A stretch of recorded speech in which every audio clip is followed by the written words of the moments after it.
مرحبا بكم. فينال كاس العالم ديال رياضه الهوكي بين الهند وباكستان. باكستان رابحه بواحد الزيرو وبقى 2 دقائق ويسالي الماتش، لكن الجمهور الهندي كان مرتاح حيت القائد ديالهم كبير وواحد من افضل لاعبي العالم في هذه الرياضه وتيقين فيه غيقلب لهم الماتش. وفعلا داكشي اللي كان. اخر الدقائق قدر كبير يتحصل على بيلانتي وكاع اللعابه رجعوا اللور وخلاوه هو يتكلف. كبير راسو راه الشبكه وكلشي كيتسناه يماركي ويرجع لهم الامال في المنافسه على اللقب، لكن للاسف كبير ضيعها وضيع على بلاده لقب كاس العالم في الهوكي. كبير ديك اللحظه تدمر وطاح في الارض. كالعاده جا عنده واحد من فريق الخصم نوضوا بدا يواسي فيه بكل روح رياضيه، لكن واحد الصحفي الله يهديه صورهم بجوج ونشر اشاعه ان كبير خان بلاده وضيع داك بيلانشي بالعاني. هما خارجين من التيران واحد الصحفي سولو على الاشاعه اللي كتروج واش هو خائن. حبيبنا معتهم بالخيانه حقد ونوض معاه. هنا الصحفي استغل الفرصه وقال ملي كبير نفعل هكا فهادشي كيعني انه فعلا خائن، وبسبب المشاكل السياسيه اللي بالهند وباكستان زيد عليها كبير مسلم تقدم ككبش فداء وتعلن انه خان بلاده وكان سبب في خساره اللقب.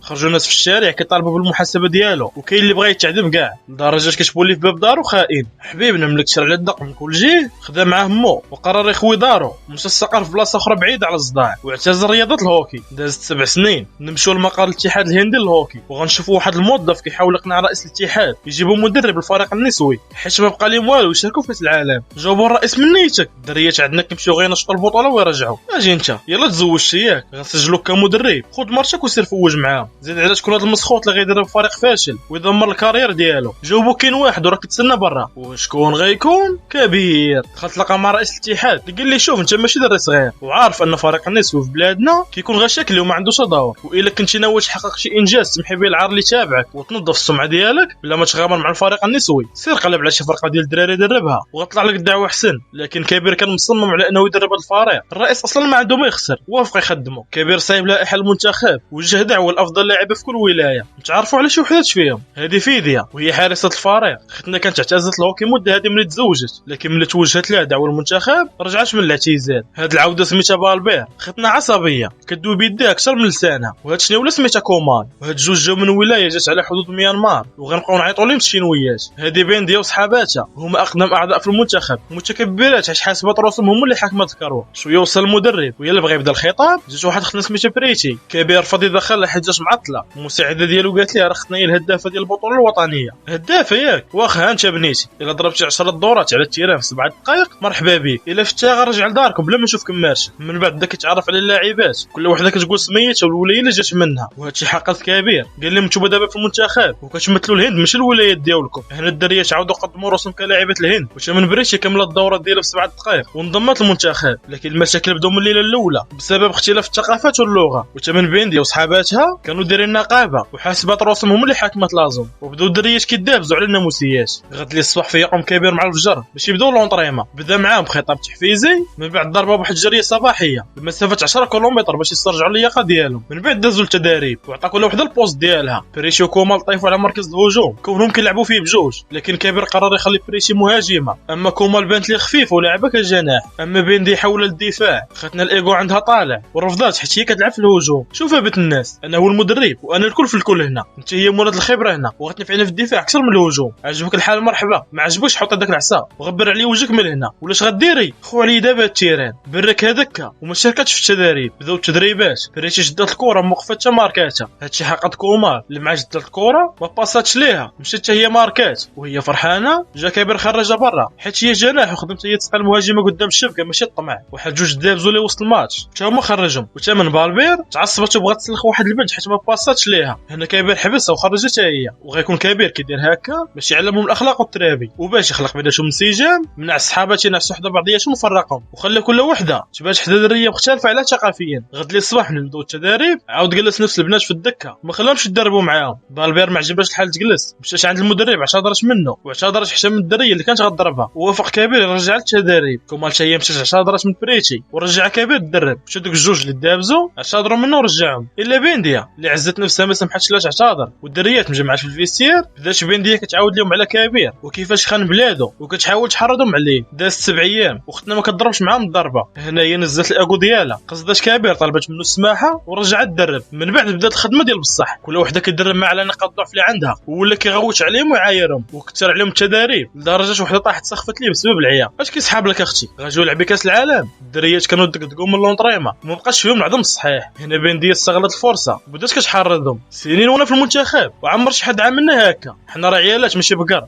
ملي كنفيقوا مع الفجر حنا كنحرشوا وزايدها بالمعيور. صافي تقاضى الصبر. عطاتهم ورقه وامراتهم يسندوا فيها باش يطالبوا الجميع تجرى على المدرب. غد لي الصباح كبير جي يدربهم تتصدم بهم سنين عريضه باش يصيفطوه. كبير عينيه غرغروا وقال لهم 7 سنين وانا كنوجد هذه اللحظه وطموحي كنحولكم من فريق محقور وتحد معاطيه قيمه الفريق قادر ينافس على كاس العالم وشرف بلاده. لكن ملي نتوما كاملين تفقتوا عليا ما عندي ما ندير. انا غنقدم استقالتي. البنات دوزوا الليله كامله كيفكروا في هضره كبير حيت فعلا الاتحاد ما عطيهمش قيمه. شحال من وحده فيهم رغم الموهبه ديالها عمرها كانت تحلم تلعب في المنتخب بسبب المحسوبيه وباك صاحبي. غد لي الصباح جمعهم كبير وقال لهم بما ان هذا اخر نهار عندي هنا غنعرض عليكم تغداو مجموعين. مشداو من الريستو وهما مريحين كقصيو شنو يتبسطوا عليهم شي دراري. بالبير سخط هذاك المنظر وناضت صرفقاتهم. دوك الدراري بغاو يضربوها ناضوا لهم شنو خلطوهم. الدراري حسوا براسهم تحقروا مشاو عيطوا على صحابهم. باقي اللاعبات شافوا صحاباتهم غيتحقروا ناضوا حطوا يديهم في القصعه. هي تشبك بغات المساعده تنوض تفكهم لكن حبسها كبير. ترى الدريات كيطيروا صح كل جوج شدوا واحد. ها اللي تنشاف ها اللي تعاض ها اللي تركل شدوهم دقدقوا مزيان. هما اللي بردوا غضيضوا مسالاو عاد حسوا براسهم تعاونوا كفريق. وهادشي اللي كان كبير كيحاول يعلمهم اليوم من هرجه. مشاو قصدوه اعتذروا منه وطلبوه يبقى يدربهم. كبير فرح وقال لهم غدا مع الفجر غندوو لونطريمون. من ديك الساعه بدات التماره ديال بصح كينوضوا مع الفجر يضربوا بجريه صباحيه المسافه 10 كيلومتر. من بعد كيدوزوا يدربوا على التقنيات ويلعبوا الماتشات. الامور غادا مزيان. الفريق بدا كينسجم وكاس العالم ما بقى ليه والو. كبير قرر ان فيديا حارس الفريق تكون هي الكابيتان. هادشي اللي سخط بينديا حيت كتعتبر راسيه الاحق تكون الكابيتان كونها عندها الاقدميه وهي صاحبه الخبره تما. مساعده المدرب عرفت ان بينديا ما غطرداش وبلا شك غدير لهم المشاكل وطلبت كبير يقصيها لكن هو رفض حيت بينديا عندها خبره وضروري ما غيوقفوا عليها ويحتاجوه في شي ماتش. كاس العالم ما بقى ليه والو وكبير كيوجد ليه هو فرحان. صدموا رئيس الاتحاد باللي ما بقاوش غيمشيو لكاس العالم. علاش يا سيدي؟ ولدي الفلوس اللي غنخسروا على دوك الزرقات ديالك قررنا نستثمرهم في الفريق الرجالي اللي بلا شك غيشرفونا ويجيبوا لنا شي ميداليه. هنا كبير تحداه الدريات ديالو ضد الدراري ديالك والا ربحنا غنمشيو لكاس العالم. الرئيس بدا يضحك وقال لهم مرحبا طحن غدا غيتلعب الماتش. وصل يوم المباراه والدريات كانوا خايفين حيت عمرهم لعبوا شي ماتش مع بعضياتهم واكثر من هذا الشيء غيلعبوا ضد الدراري اللي فايتينهم سنوات ضوئيه. لكن كبير جا عندهم حفزهم وزرع فيهم الحماس. من بعد دخلوا التيران وكانوا اعضاء الاتحاد كيتفرجوا منهم الرئيس. بدا الماتش وبالزربه بانوا الفوارق بين الفريقين حيت الدراري شابعين خبره واللياقه والقوه البدنيه عندهم كثر ودغيا يضربوا على الدريات بثلاثه مراتفين. حتى هاد الدريات هما تقول عمرهم تدربوا ولا قاسوا الكازو. ثلاث الميطال الاولى وكبير مريح كيخمم في الحريره جا عندنا نائب الرئيس وقال لي بلا واش تقضي علينا في الوقت راه باين هاد الزرقات ما غيديروا والو. انسحب وصيفطهم يعاونوا مواتهم في الكوزينه. الدريات هاد الهضره حقدتهم ودارت فيهم النفس ودخلوا يلعبوا الميطا الثاني بوجه اخر. مع الدخله ماركات بريسي بيت الاول داروا الدراري شي محاولات لكن فيديا اكتيفات مود بوفون وطاكات كلشي. من بعد بالبير ماركات البيت الثاني الوقت كيدوز والدريات هما اللي ضاغطين وقراو الدراري الهوكي. بقى 30 ثانيه وكومال طلع في هجمه تيراتها لكن طاكاها الجول. سال الماتش وخسروا الدريات ب3-2. الدريات حزنوا بزاف حيت حلم كاس العالم تبخر. تفاجئوا بالفريق ديال الدراري كيقدموا لهم التحيه وثمان اعضاء الاتحاد ناضوا كيصفقوا عليهم على قبل الاداء اللي قدموا. الرئيس شاف كلشي كيدعمهم ما بقى ليه شي حل من غير يوافق يصيفطهم لكاس العالم. المنتخب مشوج دروسهم وبعد مده وصل استراليا فين غيتقام المونديال وتم الدريات تفاجئوا بالفرق الاخرى والمعدات اللي عندهم وكميه الاهتمام والدعم اللي عطاهم الاتحادات ديالهم مقارنه بهم هما. وصل موعد الماتش الافتتاحي اللي غتلعبوا الهند مع استراليا صاحبه الارض. واكثر من هذا الشيء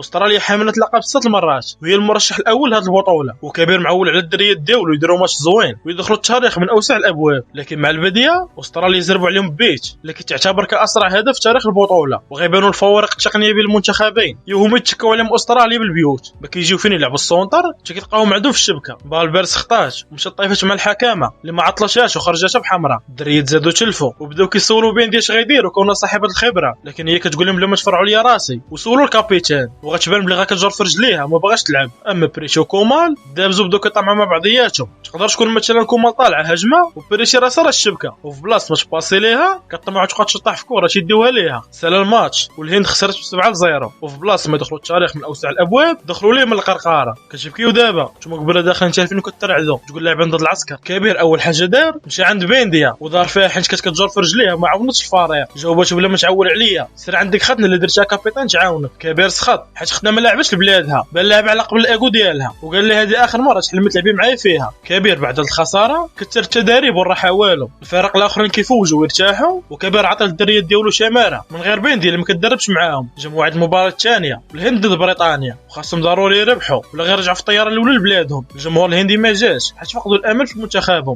وتمن كاع دخلوا حاقرينهم والمدرب هم توعد مارك مارك على الهند بزاف البيوت اكثر من اللي ماركات عليهم استراليا. بدا الماتش وعلى عكس المتوقع الدريات حيدوا التلفوا ودخلوا موجودات وقدموا اداء مغاير تماما على الماتش اللي قبل، قدروا يربحوا الانجليز بواحد 0. من ديك الساعه ما كاين غير الرباح، والفرقه اللي جات كيطحنوها بقاو على داك الحال توصلوا دور الربوع اللي غير لعبوا ضد الارجنتين. شر هاد بنات ميسي ما كيضحكوش، داخلين هما ضاربين بروطيش في الفم. وفعلا مع بدا الماتش ما كاين غير خشونه، والمشكل ان التدخلات ديالهم قانونيه ما عندهم ما يصوروا. صارت الميطه الاولى التعادل السلبي، هنا كبير امر الدريات يلعبوا معاهم خو لعبهم تا هما يخدموا الخشونه لكن بالعقل ويخوضوا الطريق البريشي وكومال باش يماركيو. فعلا داكشي اللي كان الدريات طبقوا الهضره ديال المدرب وقدرات كومال تماركي بترباح وتاهلوا لدور نصف النهائي فين غيواجهوا كوريا الجنوبيه. الخصم هاد المره كان هو صاحب اقوى دفاع في البطوله مستقبل هدف، حيت الكوريات كيديروا مراقبه لاصقه والخصم ما كيصور منهم والو. لكن كبير لقى الحل وكانت عنده لاعب اللي قادر تلقى الثغره وعنده خبره في الهجوم ضد المراقبه اللاصقه. وشكون غتكون؟ بينديا اللي من ماتش الافتتاح ما بقاش قرقبتش معاهم، قصدها هو قال بلي محتاجين في الماتش الجاي باش يربحوا وطلبات توجد راسها. وصل موعد المباراه